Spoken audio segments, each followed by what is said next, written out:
कुटुंब मोहन और निधि जी का बेटा था।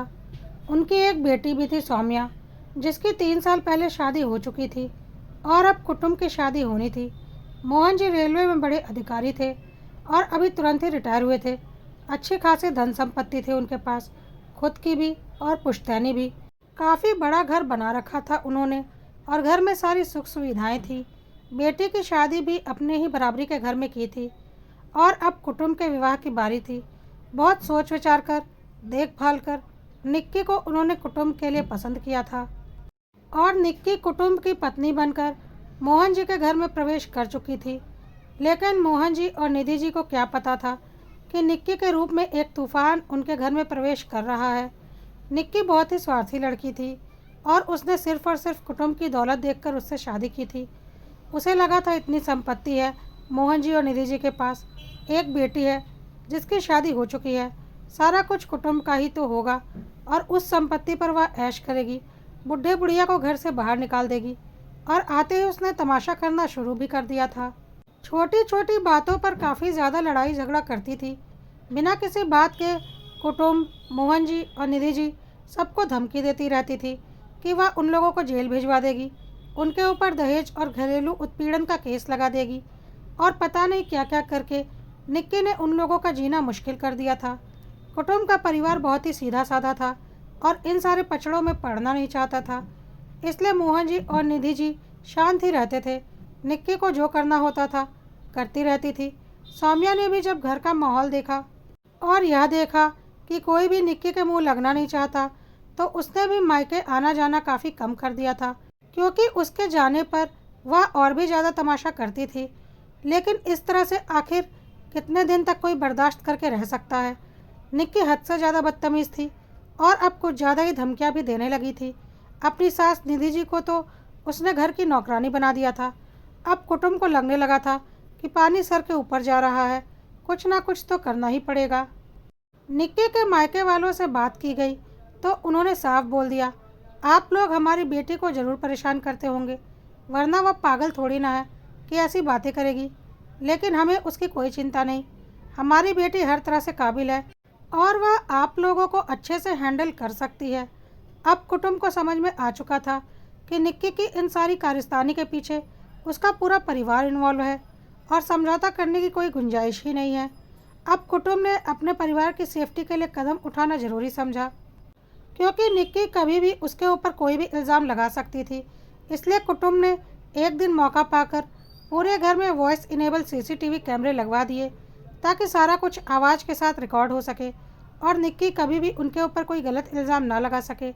निक्की ने जब देखा कि घर में चारों ओर कैमरे लग चुके हैं, तो उसे समझ में आ गया कि अब तो उसकी एक एक हरकत रिकॉर्ड होगी, फिर वह इन लोगों को धमकियाँ कैसे देगी। निक्की ने घर में लगे कैमरे तोड़ने की कोशिश भी की और उसकी वायर तोड़ भी दी, तो कुटुंब ने उसे दिखा दिया कि तुमने जो वायर तोड़ी वह दूसरे कैमरे में रिकॉर्ड हो गई। अब तुम कुछ भी हरकत करोगी, रिकॉर्डिंग तो कहीं ना कहीं हो ही जाएगी। मैंने इसी तरह का इंतज़ाम किया है और इससे साफ पता चल जाएगा कि तुम्हें कितनी खुराफाती करनी है, जिसकी वजह से तुम कैमरा बंद करना चाहती हो। निक्की को समझ में आ चुका था कि अब मामला थोड़ा गड़बड़ हो चुका है, इसलिए उसने अब अलग तरीके से उन्हें परेशान करने को सोचा और कुटुंब के सामने ज़िद पकड़ ली कि वह उसके माता पिता के साथ नहीं रहेगी, उसे कुटुंब के साथ अकेले रहना है। कुटुंब ने बोला, ऐसा कभी नहीं होगा, मैं अपने मम्मी पापा को छोड़कर कभी नहीं जाऊंगा, मैं उनका इकलौता बेटा हूँ। लेकिन निक्की मानने को तैयार नहीं थी और बोल रही थी, बेडरूम में तो कैमरे नहीं लगे हैं ना, मैं तुम्हारे ऊपर घरेलू हिंसा का इल्ज़ाम लगाकर तुम्हें जेल भिजवा दूंगी। बेडरूम में सच में कोई कैमरा नहीं लगा था, क्योंकि यह उचित भी नहीं होता। निक्की ने ज़िद पकड़ ली थी कि मोहन जी और निधि जी अपने दूसरे छोटे वाले घर में शिफ्ट हो जाएं। लेकिन इस बार मोहन जी ने बोल दिया, तुम्हें अपने पति को लेकर जहाँ जाना है जाओ, यह मेरा घर है, मेरे खुद के पैसों से बना हुआ है। तुम मायके से लेकर नहीं आई हो जो इतना रौब जमा रही हो। मैं अपनी पत्नी को लेकर अपने ही घर से कभी नहीं जाने वाला। निक्की ने जी तोड़ कोशिश की, लेकिन मोहन जी ने साफ बोल दिया, अगर अब ज़्यादा खुराफाती की तो धक्के मारकर इस घर से बाहर फेंकवा दूंगा। यह घर मेरा है, भूलो मत, इस घर की मालकिन मेरी पत्नी है। अब निक्की मजबूर हो चुकी थी और इतने दिनों में रईसी और शानो शौकत और आराम से जीने की उसे आदत पड़ चुकी थी। तो कुटुम्ब का घर तो वह किसी भी कीमत पर छोड़कर जाने वाली नहीं थी, लेकिन उसका खुराफाती दिमाग अभी भी शांत नहीं हुआ था। इसी बीच एक दिन सौम्या मायके आई हुई थी और अपने मम्मी पापा के बेडरूम में बैठी हुई थी। निक्की को बहुत अच्छे से पता था कि किसी भी बेडरूम में कोई कैमरे नहीं है, इसलिए वह सीधा अपने सास ससुर के बेडरूम में गई और फिर वहाँ हंगामा शुरू कर दिया और घर की बेटी को उल्टी सीधी गालियाँ देने लगी और बोलने लगी, क्यों, तेरा पति कमाता नहीं है क्या, जो मायके में अपने भूखे नंगे बच्चों को लेकर आ गई है? खाना पीना नहीं मिलता क्या, जो यहाँ बैठकर खिला रही है? और पता नहीं कैसी कैसी गंदगी से भरी बातें करने लगी। सुनकर मोहन जी और निधि जी हैरान हो गए कि निक्की इतनी नीच और घटिया है कि अपनी ननद के लिए ऐसे शब्दों का प्रयोग कर रही है। सास ससुर को तो उसने कहीं का भी नहीं छोड़ा था, हर तरह के गालियों से नवाज चुकी थी, और अब ननद, जो कि उसकी शादी के बाद पहली बार अपने मम्मी पापा से मिलने के लिए आई थी, उसके साथ भी बदतमीजी कर रही थी। कुटुम्ब भी तब तक वहाँ आ चुका था और उसने यह सब कुछ देखा तो निक्की के ऊपर बहुत चिल्लाया कि तुम्हारी हिम्मत कैसे हुई, मेरे मम्मी पापा को तो परेशान करती ही हो, मुझे तो परेशान करती ही हो, और अब सौम्या के पीछे भी पड़ गई, तुझे तो मैं तलाक दूंगा। निक्की ने बोला, हाँ तो मैं भी तुम्हारे साथ कौन सा रहना चाहती हूँ, तलाक तो मैं लेकर रहूँगी, और साथ ही साथ तुम्हारी आधी प्रॉपर्टी भी ना निकलवाई तो देख लेना, तुम्हें क्या लगता है मैं तुम्हें इतनी आसानी से छोड़ दूँगी? अच्छी खासी रकम लेकर यहाँ से जाऊँगी, चाहे तुम दो या तुम्हारा बाप दे, वरना तुम लोगों को चैन से जीने नहीं दूँगी। कहकर निक्की वहाँ से चली गई। कुटुम्ब को समझ में आ चुका था कि निक्की बहुत ही ज़्यादा शातिर है और वह कुछ भी कर सकती है। मोहन जी और निधि जी सर पकड़कर बैठ गए थे कि यह कैसी लड़की के चक्कर में हम फंस गए हैं, और हमारा बेटा, उसकी तो ज़िंदगी खराब हो चुकी है। वह चाहकर भी इससे पीछा नहीं छुटा पा रहा है, क्योंकि वह कुटुम्ब को इतनी आसानी से छोड़कर जाने वाली नहीं है। सौम्या की आंखों में आंसू आ चुके थे और उसने बोला, मैं चलती हूँ, शायद अब दोबारा यहाँ कभी नहीं आऊँगी, बहुत बेइज्जती सह ली मैंने। कुटुम्ब ने सौम्या से बोला, तुम चिंता मत करो बहन, तुम यहाँ ज़रूर आओगी, यह तुम्हारे मम्मी पापा का घर है, तुम्हारा पूरा हक है इस घर में आने का, मैं ज़रूर कुछ ना कुछ करूँगा, तुम चिंता मत करो, इस औरत को तो मैं इस घर से और अपनी ज़िंदगी से निकाल कर रहूँगा। सौम्या ने बोला, भाई सब कुछ इतना आसान नहीं होता, यह इतनी आसानी से इस घर से नहीं निकलेगी, और दुनिया तो इसी की बात सच मानेगी। इतनी चालाक है यह, कैमरे के सामने सती सावित्री बनी रहती है, और जब कैमरा नहीं होता तो अपना असली रंग दिखाती है। क्या सबूत है तुम्हारे पास इसके खिलाफ, या अभी भी सारी कारस्तानी पहले की तरह ही कर रही है, बस जगह बदल गई है और बेडरूम में यह अपनी असलियत दिखाती है? कुटुम्ब ने बोला, तुम चिंता मत करो, इसका इंतज़ाम तो मैं कर ही दूंगा, ऐसे लोगों को उनकी ही भाषा में डील करना पड़ता है। सौम्या को कुछ समझ में नहीं आया और वह अपने ससुराल चली गई। मोहन जी और निधि जी भी आज बहुत दुखी थे। किस मुसीबत में पड़ गए थे वह, जिसकी वजह से उनका पूरा परिवार बिखर रहा था। ना बेटा सुखी था, ना बेटी एक दिन के लिए मायके आ सकती थी, ना वह दोनों खुद चैन की सांस ले पा रहे थे। अपनी सारी खुराफाती करके निक्की वापस अपने बेडरूम में जा चुकी थी और थोड़ी देर में कुटुम्ब भी वहाँ पर आया। निक्की ने बोला, मुझसे मत उलझो, तुम्हें भारी पड़ जाएगा, अच्छा होगा कि मुझे तलाक दे दो और मुझे कंपनसेशन में एक घर और अच्छे खासे पैसे दे दो, मैं खुद ही तुम्हें छोड़कर चली जाऊंगी। कुटुम्ब ने बोला, मैं तुम्हें एक फूटी कौड़ी भी देने वाला नहीं, यह सब कुछ मेरे पापा का है, और हाँ, मेरा अपना भी जो कुछ है वह भी मेरी अपनी मेहनत की कमाई का है।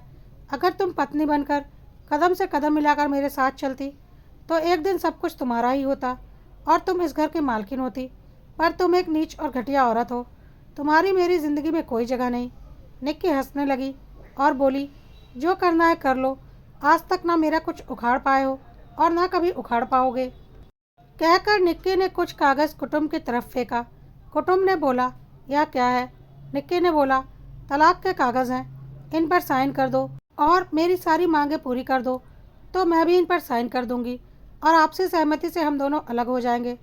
कुटुम्ब ने फ़ौरन ही उन पेपर पर साइन कर दिया, लेकिन निक्की हंसने लगी और बोली, तुम्हें क्या लगता है मुझे जो चाहिए वह लिए बिना मैं इन पर साइन कर दूंगी?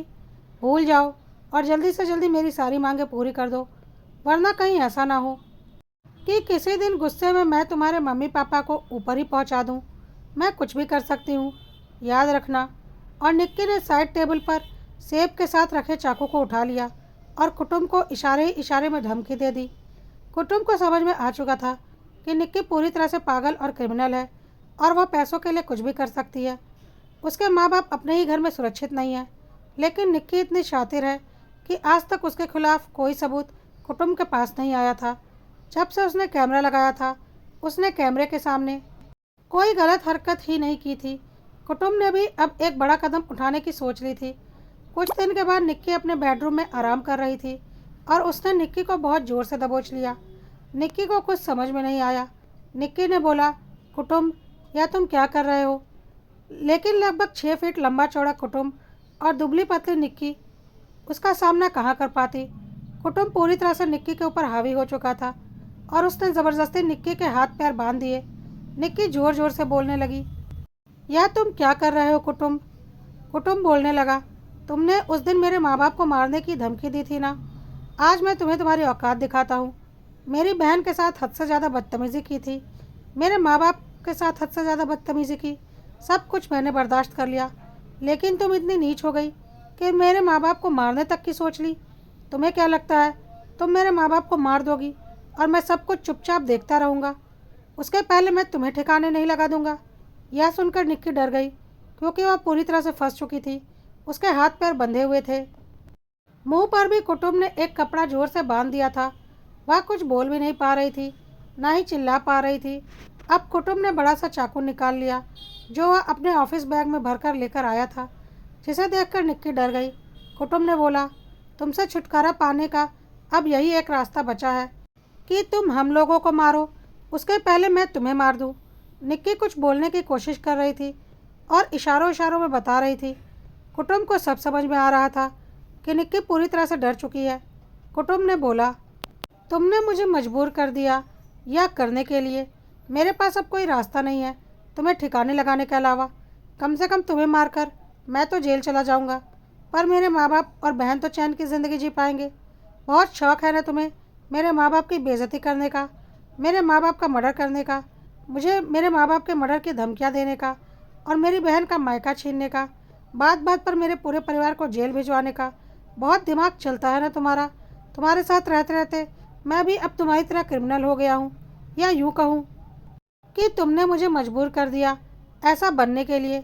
चलो बताओ कैसे मारूँ तुम्हें? तुम्हारे पेट में चाकू डालूँ या तुम्हारी गर्दन पर वार करूँ? बताओ कैसे मरना पसंद करोगी? कम से कम मेरे परिवार को तुमसे छुटकारा तो मिलेगा। तुमने मेरे परिवार का जीना मुश्किल कर दिया है, लेकिन अपने परिवार को तुमसे छुटकारा दिलाने के लिए अब मैं किसी भी हद तक जाऊंगा, क्योंकि मेरे पास अब कोई रास्ता नहीं बचा है। अब निक्की बुरी तरह से डर चुकी थी और उसे लग रहा था कि कुटुम सच में उसे जान से मार डालेगा।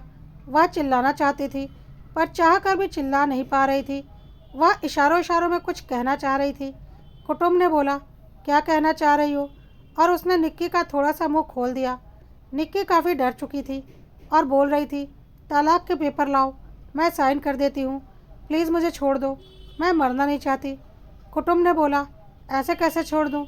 इतने दिनों से तड़पा रही हो तुम हमें, और मैं तुम्हें ऐसे ही छोड़ दूँ? तुम्हें तो मैं अच्छा सबक सिखाऊंगा। निक्की हाथ जोड़ने लगी। वैसे उसके हाथ बंधे हुए थे, फिर भी वह उन बंधे हुए हाथों से कुटुम के आगे जोड़ रही थी। प्लीज़ मुझे मत मारो, मैं तलाक के कागज़ पर साइन कर देती हूँ, मैं मरना नहीं चाहती और ना ही मुझे तुमसे कोई धन दौलत चाहिए। कुटुम यही तो चाहता था और उसने तलाक के कागज़ निक्की के सामने रख दिया और निक्की के हाथ खोल दिया, लेकिन पैरों से वह अभी भी बंधी हुई थी। चाकू उसने निक्की की गर्दन पर रखी हुई थी और निक्की से बोल रहा था, चुपचाप तलाक के कागज़ों पर साइन करो, वरना आज मैं तुम्हारी जान लेने से पीछे नहीं हटूंगा। क्रिमिनल लोगों को क्रिमिनल की तरह ही डील किया जाता है। तुम इंसान नहीं हो कि तुम्हें इंसानी भाषा में समझाया जाए। निक्की पूरी तरह से डर चुकी थी और उसे पता था कि शारीरिक तौर पर वह कुटुम का सामना नहीं कर पाएगी। निक्की ने चुपचाप तलाक के पेपर पर साइन कर दिए। तब तक निक्की की मम्मी का फ़ोन आ रहा था उसके मोबाइल पर। कुटुम ने निक्की के गले पर चाकू रख दिया और बोला, अपनी मम्मी से नॉर्मली रोज़ की तरह बातें करो, उन्हें पता नहीं चलना चाहिए, वरना मैं तुम्हें मारने से पीछे नहीं हटूंगा। मुझे अब अपनी जान की कोई फिक्र नहीं है। निक्की ने अपनी मम्मी से रोज़ की तरह बातें कर ली। निक्की की मम्मी बोल रही थी कि उन लोगों ने तुम्हारी बात मानी या नहीं, पैसे देने को तैयार हुए या नहीं। निक्की बोल रही थी, अभी नहीं हुए हैं, पर जल्दी ही हो जाएंगे, तुम चिंता मत करो। और फिर निक्की ने फ़ोन रख दिया। फिर कुटुंब ने बोला, तुम टेंशन मत लो, जब तक हमारा तलाक पूरी तरह से फाइनल नहीं हो जाएगा मैं तुम्हें यहाँ से निकलने नहीं दूंगा। कुटुंब पेपर लेकर अपने वकील के पास गया और उन्हें दिखाया। वकील साहब ने बच्ची कुछ ही सारी फॉर्मेलिटी पूरी करवाकर तलाक पक्का करवा दिया। तब तक निक्की को कुटुंब ने अपने कब्जे में रखा हुआ था। वह अपनी मर्जी से सांस भी नहीं ले सकती थी। तलाक फाइनल हो जाने के बाद कुटुंब ने निक्की से बोला, आपसी सहमति से हमारा तलाक हुआ है और यह कागज़ तुमने ही बनवाया था, जिसमें यह लिखा हुआ था कि तुम्हें मुझसे कुछ नहीं चाहिए, हम दोनों एक दूसरे के साथ खुश नहीं हैं, इसलिए आपसी सहमति से हम तलाक ले रहे हैं। और तुम मुझे ब्लैकमेल करके काफ़ी कुछ जो निकलवाना चाहती थी वह सब अब तुम्हें नहीं मिलने वाला, क्योंकि तुम इस लायक ही नहीं हो। अब अपना बोरिया बिस्तर उठाओ और मेरे घर से बाहर निकलो, क्योंकि अब तुम्हारा इस घर में रहने का कोई हक नहीं बचा। ना तुम मेरी पत्नी हो और ना ही इस घर की बहू। तो तुरंत का तुरंत मेरे घर से बाहर निकलो, वरना धक्के मारकर निकालूंगा। कहकर कुटुंब ने चाकू दोबारा निक्की को दिखाया और उसके हाथ पैर खोल दिए। निक्की बेतहाशा डरी हुई थी। उसने तुरंत ही अपने कपड़े और सामान एक बैग में डाले और चुपचाप घर से बाहर निकल गई। जाते जाते कुटुंब ने बोला, मुझे फिर कभी अपना मुंह मत दिखाना। मोहन जी और निधि जी हैरान थे कि कुटुंब ने ऐसा क्या किया कि निक्की पूरे 2 दिन तक कमरे से बाहर भी नहीं आई, और आई तो अपना सामान लेकर हमेशा के लिए चली गई। कुटुंब ने बोला, मम्मी पापा, टेढ़े लोगों को टेढ़े तरीके से ही सबक सिखाना पड़ता है। अब आप चिंता मत कीजिए, यह औरत दोबारा हमारी ज़िंदगी में कभी नहीं आएगी। मैंने इसका पक्का इंतज़ाम कर दिया है और ना ही अब मुझे इसे कुछ देने की ज़रूरत है। इसे इसकी औकात मैंने दिखा दी है। धमकी देना सिर्फ उसे नहीं आता, मुझे भी आता है, और मैंने उसकी हमेशा के लिए छुट्टी कर दी है। अब आप लोग आराम से अपने घर में रहिए और सौम्या को जब भी दिल करे तब बुलाया कीजिए, क्योंकि यह उसके मम्मी पापा का घर है, उस 2 कौड़ी की पैसे की भूखी औरत का नहीं। उसे मैंने अपनी ज़िंदगी से निकाल कर बहुत दूर फेंक दिया है।